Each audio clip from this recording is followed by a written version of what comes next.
What up, what up? Welcome to my channel where we're doing music covers, original music, album reviews, song reviews, reactions, tier lists, social commentary, whatever the day calls for. If you like what you see here, please subscribe to the channel. If you have content on here, I will subscribe to you as well. I am all about supporting up and comers on here. As we slowly got through COVID and started to reopen everything and get everything going again, tons of our favorite musicians have been in a rush to get back on the stage, back in the studio, and get things rolling again. And that has led to what I think is one of the biggest years in new music in a long time. And I want to go through my top 10 albums of 2022. But before we do that, I want to get into a year in review for this channel. In January of this year, I had 26 subscribers. I really had no idea what I wanted to do with the channel.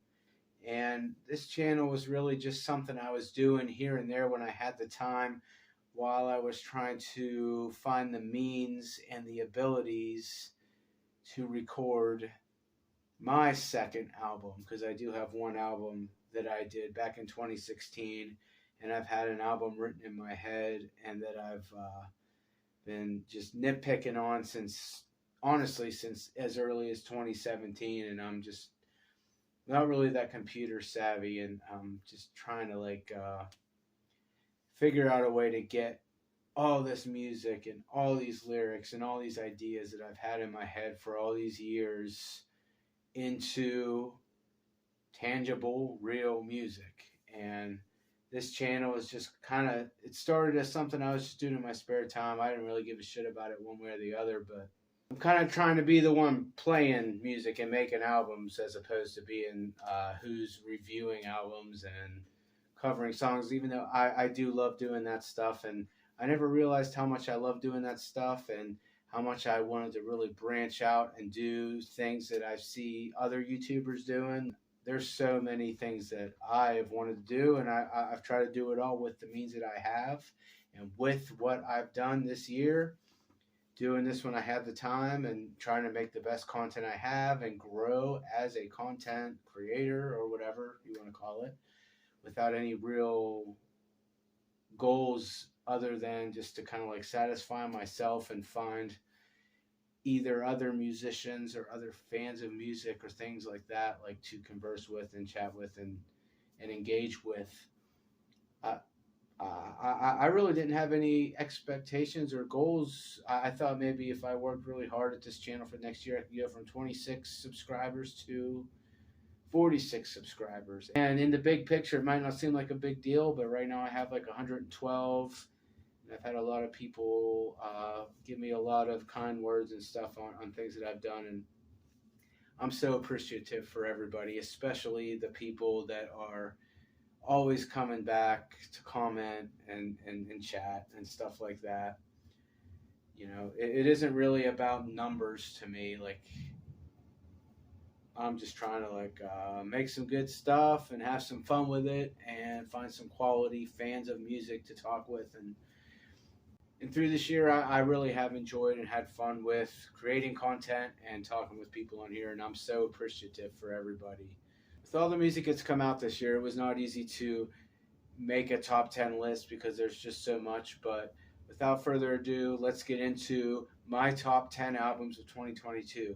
I have 10 top albums and 6 honorable mentions. Let's get into those first. Out of my 6 honorable mentions, 3 of these albums were pretty solid front to back.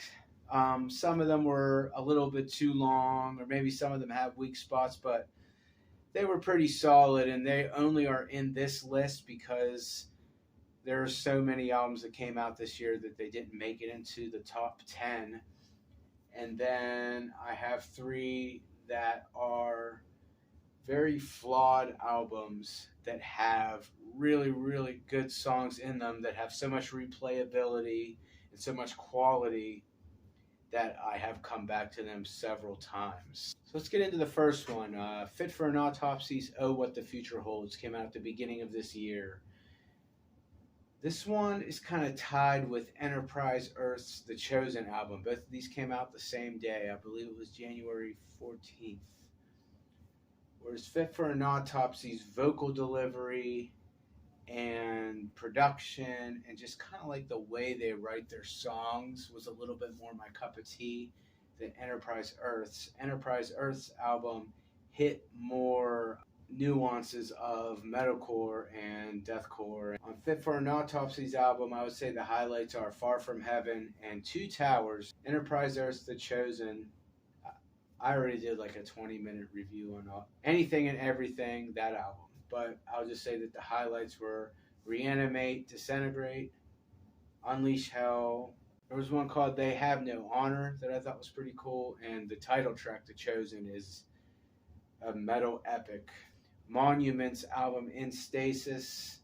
Highlight tracks, Cardinal Red, Somnus, and Makeshift Harmony. Again, I've already done like a full album review on that one, but the new vocalist in Monuments, Andy Cizek, he did such a great job. It was a lot better than the last Monuments album that preceded this. Their album, The Amanuensis, I still think is a little bit better than this one, but that one's kind of hard to top.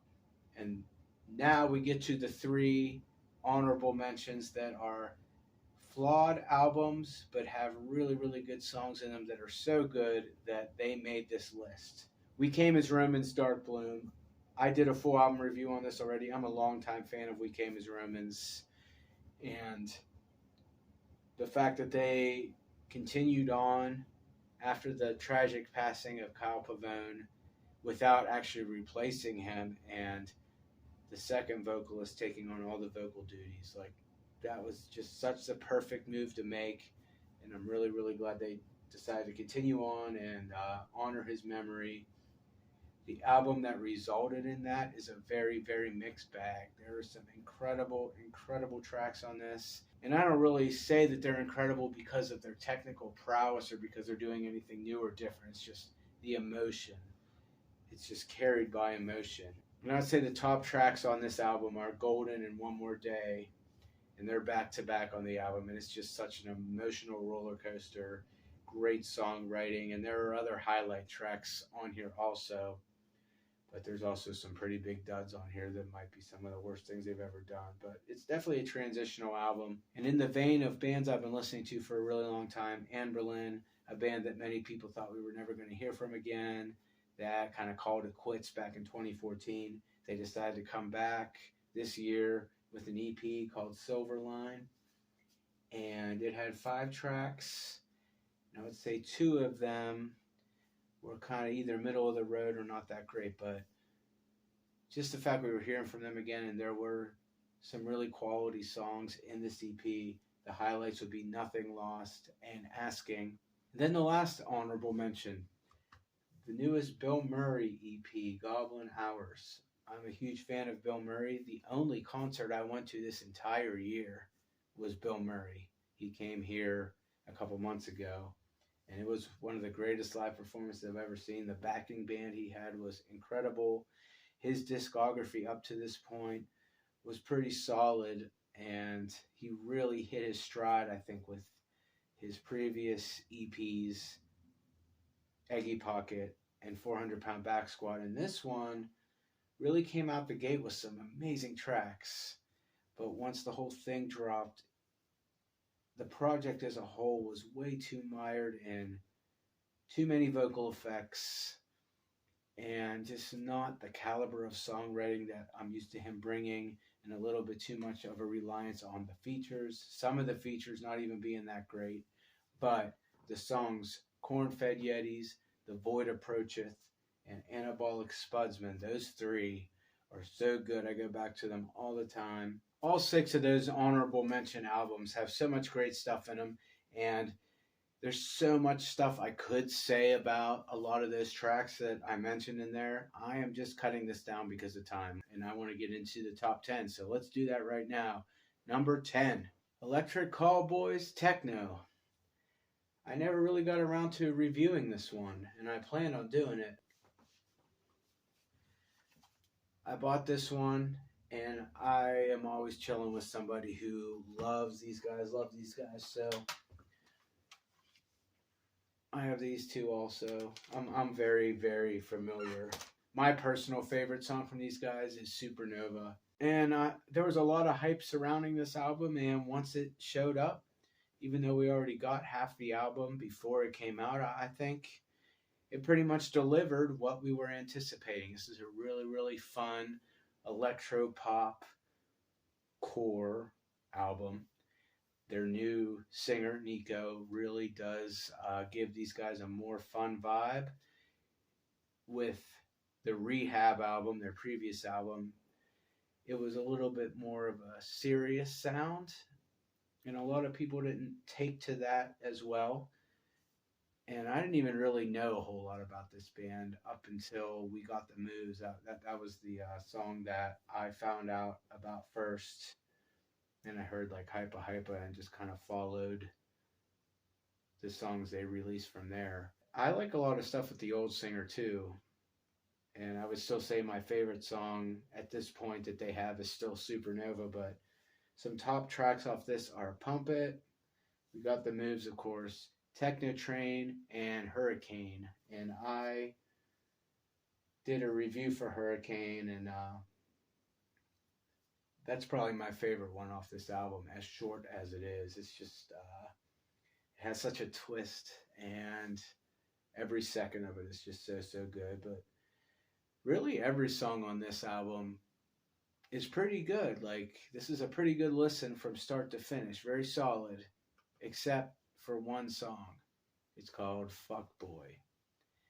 And even if I did like this song, it's just such a contrast to the rest of the track list. It does not fit, but it's just not good.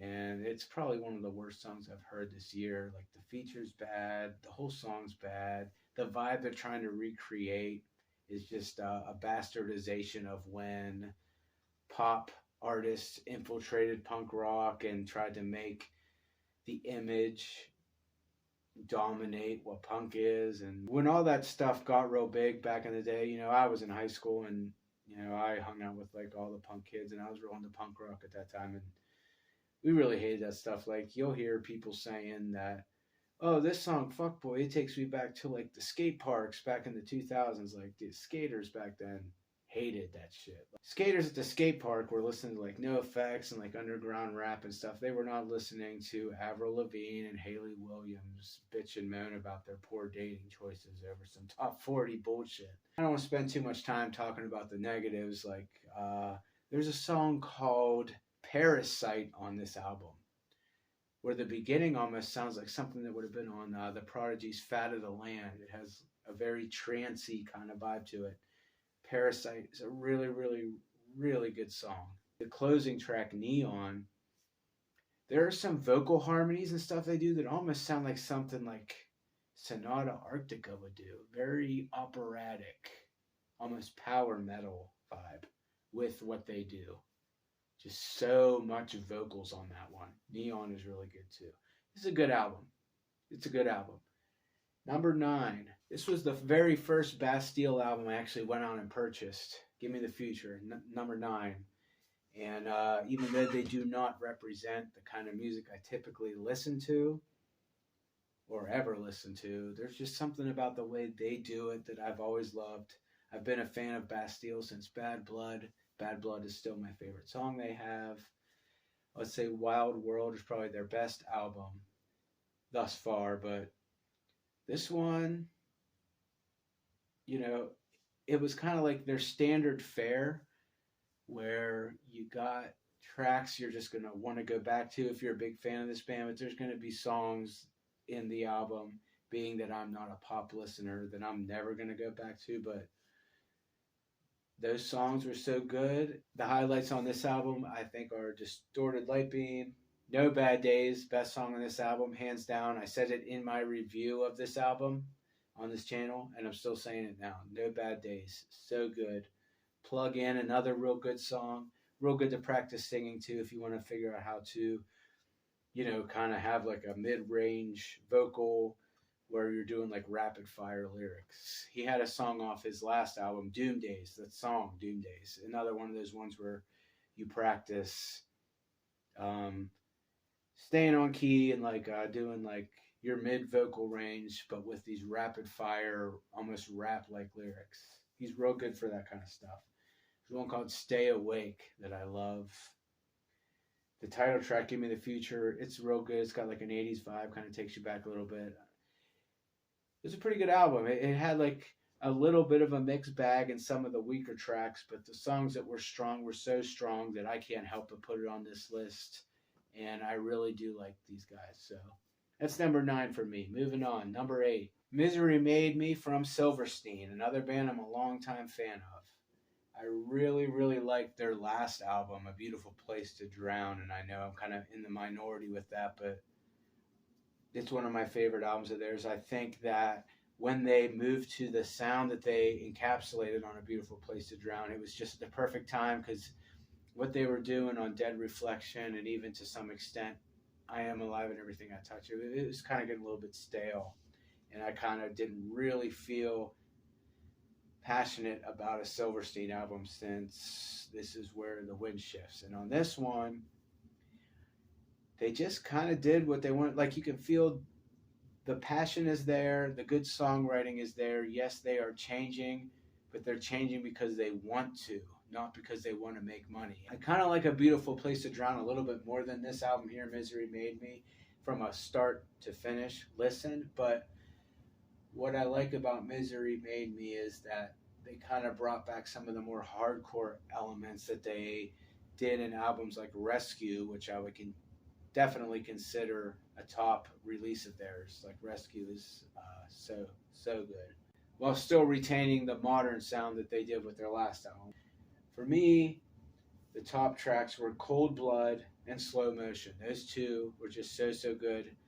Slow Motion had a guest appearance from Mike from The Devil Wears Prada, a band I'm not really that into, but his appearance on this track was just so perfect, done in all the right ways, and I'd probably consider that the best track on the album. There's one called The Altar Mary, where that one was pretty ambitious for them, where it kind of took two different directions. It was almost like it was two songs in one, and I really like when bands do that kind of stuff. Number 7, continuing that pop punk post-hardcore flavor.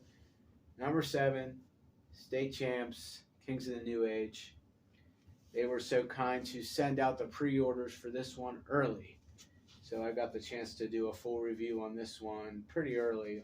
So if you want to know all the ins and outs of what I thought of this album, it's on the channel. But to be quick about it, top tracks, Fake It, Half Empty featuring Chrissy Costanza, a vocalist I didn't know anything about up until the release of this album, but her voice and Derek's voice together was just like so good for this track. Just Sound, covered that on the channel, and Sundress. Those would be like the 4 top tracks for me. And Derek of State Champs is definitely one of the vocalists that I practice to the most.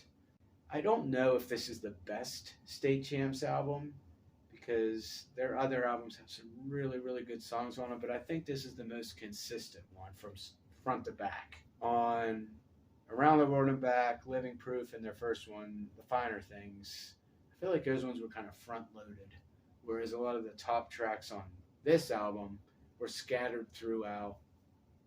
This album was a long time coming. It took them quite a few years to get this one out there, and it definitely comes off as a pop punk album that a lot of thought and a lot of time and nitpicking and nuance was put into.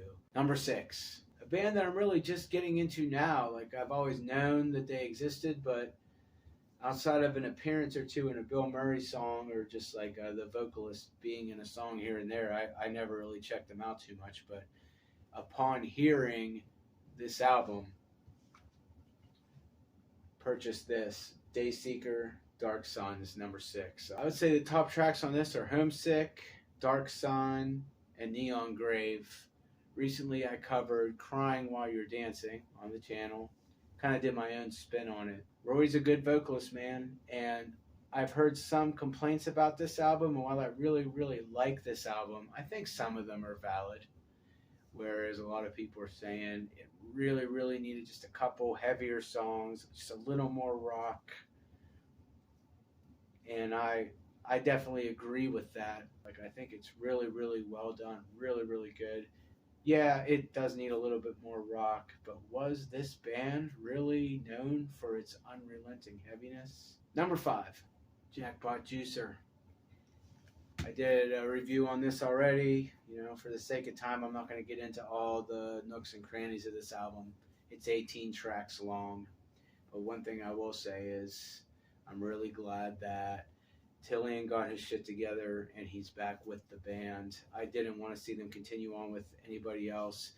I'm a longtime fan of Dance Gavin Dance, and there was once a time where I would have said, I don't want to see these guys be with anybody else but Joni Craig. But from Mothership and onward, at this point, Tillian is the voice of Dance Gavin Dance. And Andrew Wells does backing vocals. He's the guitar player, and he's in another band called Idola. I apologize if I'm saying that wrong, but his vocal contributions on Jackpot Juice are so good.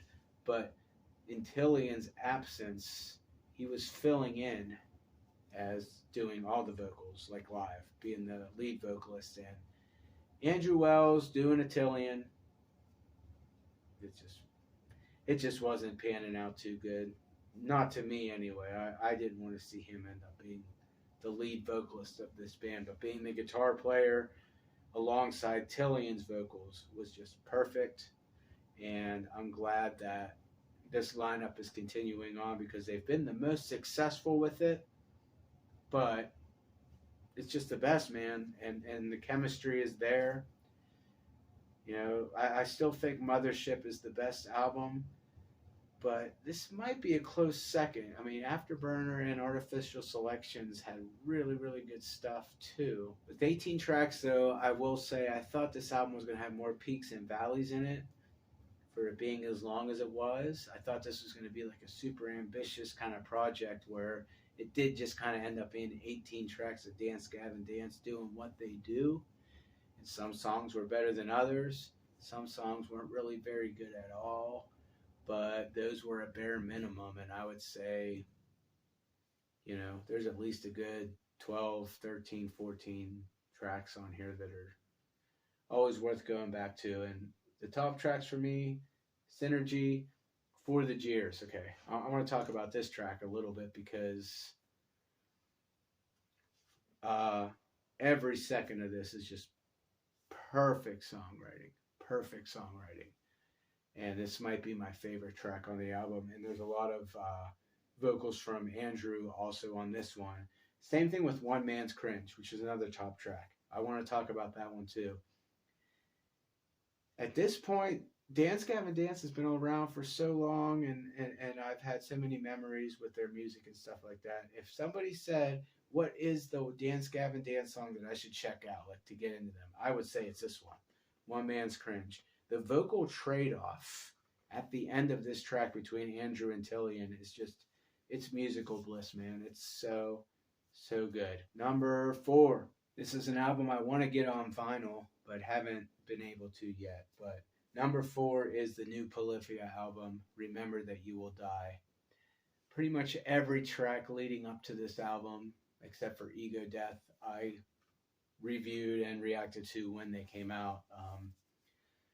I listened to New Levels, New Devils, and I thought it was pretty good, a pretty ambitious album. There were some surprises in there, some kind of samey moments, but they kind of were a band I grouped in with Intervals and Sean, where they were super, super technical, but put songwriting first.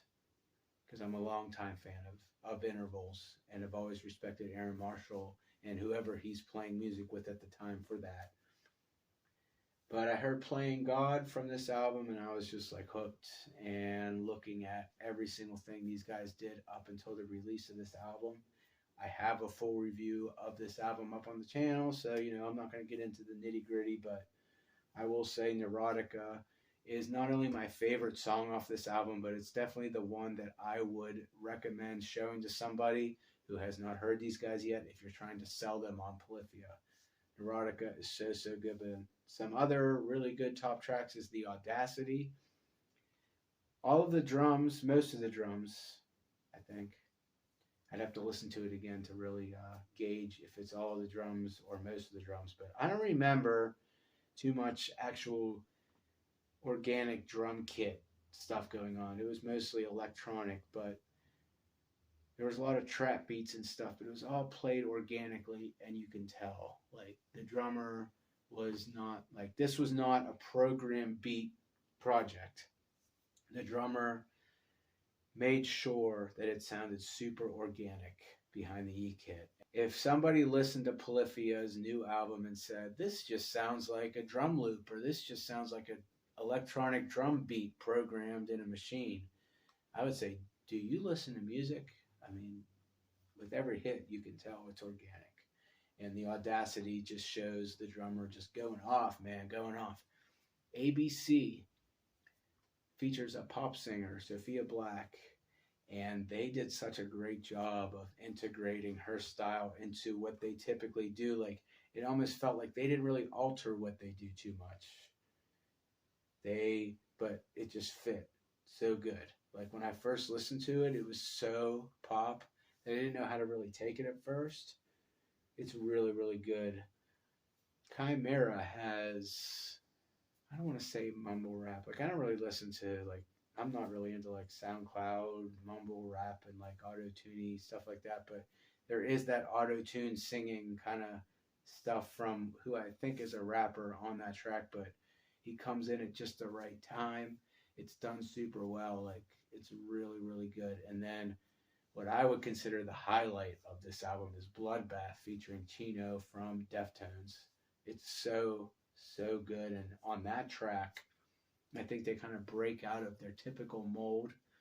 And, it doesn't sound like Chino just singing a Polyphia song. It sounds like the two bands merged together. There's like, I can't describe it, man. You got to listen to it for yourself. There's a lot of genre mashing here. So, Polyphia's got some haters. And when I read online what the hate is, it's usually people complaining that it's soulless and samey.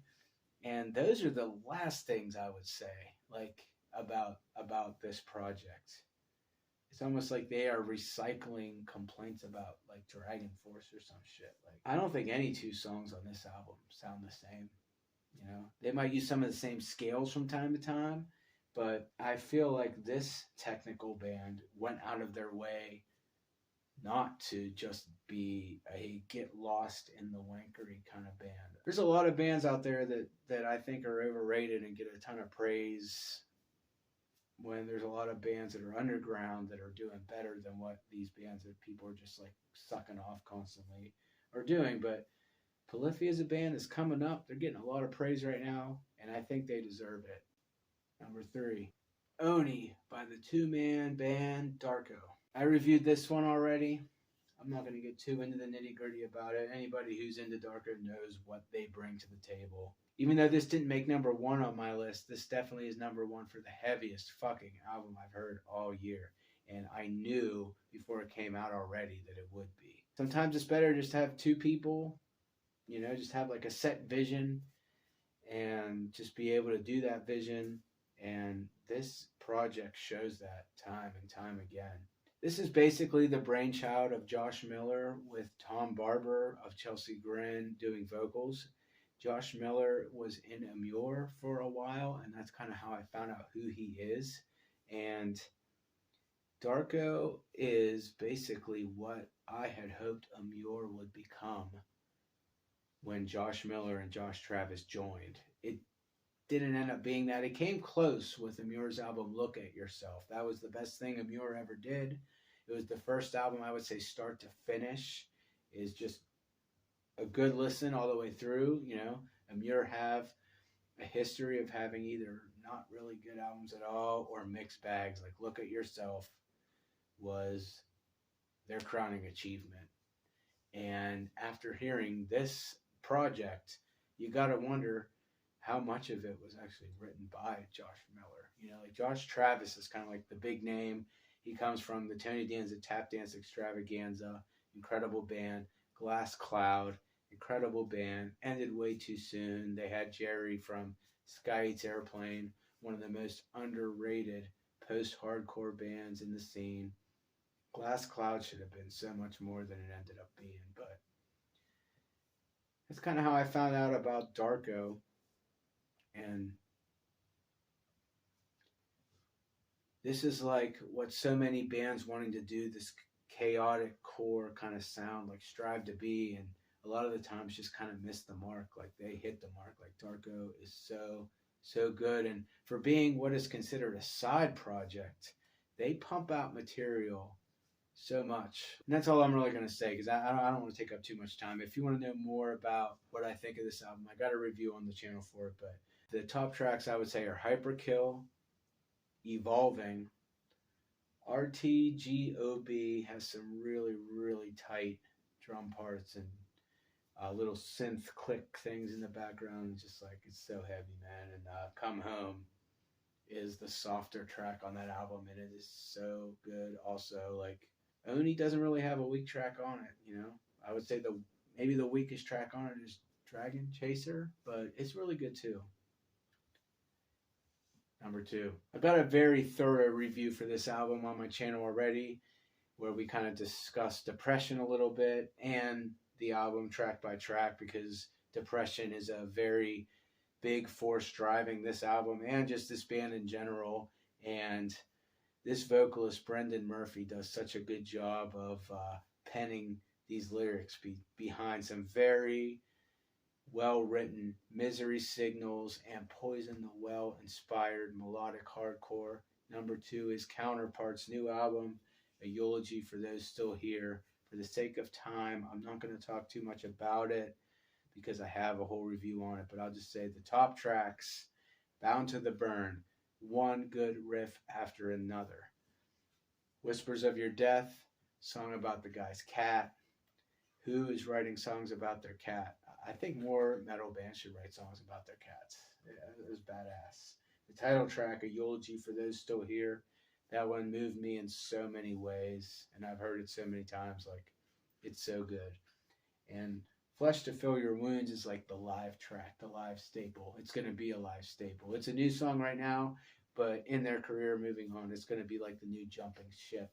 If you've been a long time fan of this band like I have, you would know about the song Jumping Ship. And it seems like they're not even really playing that one live too much anymore these days. But when I found out about Counterpart's, Jumping Ship was like the big track. And that leads us to number 1. It was really hard for me to decide what the best album of this year was. And I just kind of had to go with like my gut. You know, I was back and forth on this a bunch of times because it really isn't the heaviest album in the world, but man, is it well written. I've gone back to it so many times. There's so much talent. All the tracks are so different. It's a longer album, 15 tracks. They just did like such a good job, man. And I got to give it the top spot of the year. Number 1, The Death of Peace of Mind from Bad Omens. This album is 15 tracks long, and every song sounds different from the last. And this vocalist, Noah Sebastian, he weaves in and out of scream singing, clean pop singing. There's some parts where he almost sounds like Maynard from Tool. There's parts where he sounds like Johnny Craig and like the song Just Pretend. This album has so many peaks and valleys, man. And so many new things were tried, and they were all a success. There are a lot of bands this year that went in a more mainstream direction, and you very much felt like it was for the purpose of just making money, and the songwriting came second, and it was just some lazy-ass butt rock. Architects, Parkway Drive. Not good.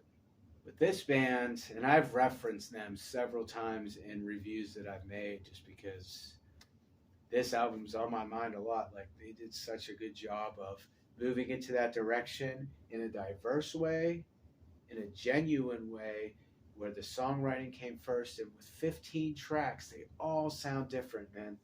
There's only one song on this entire thing where the heaviness comes first, and that's Artificial Suicide, which is a top track. Covered that on this channel. And when I first listened to this album, I was like 15 tracks and only one really heavy one, but I see now that they just had a lot to say in other musical forms of expression, and it all takes off, man. It all takes off. Concrete Jungle's got like a nice driving synth pop beat. I mean, if I was really going to criticize this album for anything, I would say maybe when the rock comes in, the riffage could be a little more interesting. But for me, I'd say the top tracks would be Nowhere to Go is like my favorite Bad Omen song. Take Me First, Artificial Suicide. The top track I really found interesting was the song What Do You Want From Me? It's got kind of like a late 80s, early 90s Nine Inch Nails kind of sounding, driving synth beat with some very processed, glitchy guitars and some synth work and some very eerie, whispery vocals. It's really good, man. The very last track, Miracle, if you take away the bleak lyrical content and just focus on the vocal patterns and the synth beat, it isn't really that out of sync with something that Electric Callboy would have done on one of their more serious tracks on Rehab. The title track, it's very radio friendly, but man, is it good. You feel with this one like it was done with a reason. Like, even if this isn't the album I listen to the most this year, even though I've listened to it a fucking ton, I still gotta put it at number one. It was so well done, man. So well done. And I really didn't know too much about Bad Omens prior to this album. So you can consider me a new fan. Well, I appreciate y'all listening to me ramble through my top 10 favorite releases of this year. And I appreciate everything that anybody has done to support my channel and the videos that I do. And just know that everything I do, I put a lot of effort into. The holidays coming up, I'm going to be pretty busy the next week or so. And the following week is my birthday. And I just got like a lot of stuff going on. So this might be the last thing I upload in 2022. Maybe, maybe not, but I appreciate everybody, man. And I hope everybody has a good holiday and a good new year. And if I don't see you before 2023, I appreciate y'all. Love y'all. Thanks for watching.